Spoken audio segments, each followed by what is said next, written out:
নমস্কার বন্ধুরা, Swapna unique kitchen থেকে সবাইকে স্বাগত জানাই।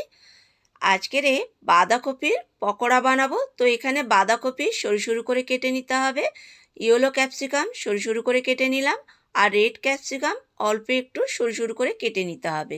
নিয়ে এর মধ্যে নুন দিয়ে দেব, দিয়ে চামচ দিয়ে এইভাবে নুনটা এই বাঁধাকপি আর ক্যাপসিকামের সঙ্গে মিশিয়ে নিতে হবে। তো বন্ধুরা, পুরো ভিডিওটা দেখার অনুরোধ রাখলাম।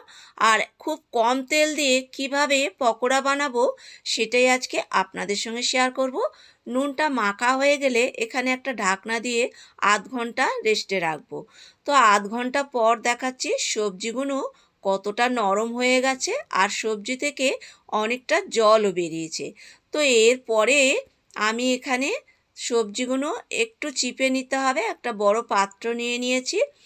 তো এখানে সবজি এইভাবে চিপে নিয়ে এরপরে দিয়ে দিতে হবে লঙ্কা কুচি, দিয়ে দেবো ধনেপাতা কুচি, দিয়ে দেবো আদা কুচি, নিয়ে নেবো হলুদ গুঁড়ো, দিয়ে দেবো লঙ্কা গুঁড়ো, নিয়ে নেবো চিলি ফ্লেক্স, দিয়ে দেবো গোলমরিচের গুঁড়ো, দিয়ে এরপরে এখানে বেসন অ্যাড করতে হবে।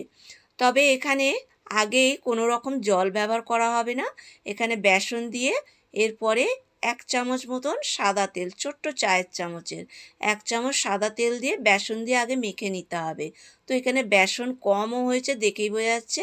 আবার একটু বেসন নিয়ে নিলাম, নিয়ে এটা মেখে নিলাম। তো একটু জল লাগবে, সবজি থেকে যে জলটা বেরিয়েছিল ওই জলটা আমি বাঁধাকপির সঙ্গে অ্যাড করলাম, দিয়ে এটা সুন্দর করে এইভাবে মেখে নিতে হবে। আর এটা গোল করে ছাঁকা তেলে কড়ার মধ্যেও ভাজতে পারো, আবার চ্যাপটা করে নিয়ে তাওয়াতেও ভাজতে পারো।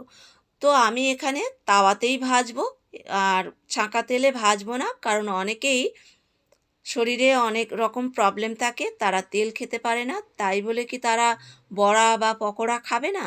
সেই জন্য তাদের জন্য এই রেসিপিটা দেখাচ্ছি, প্লাস নর্মাল মানুষও এটা খেতে পারবে।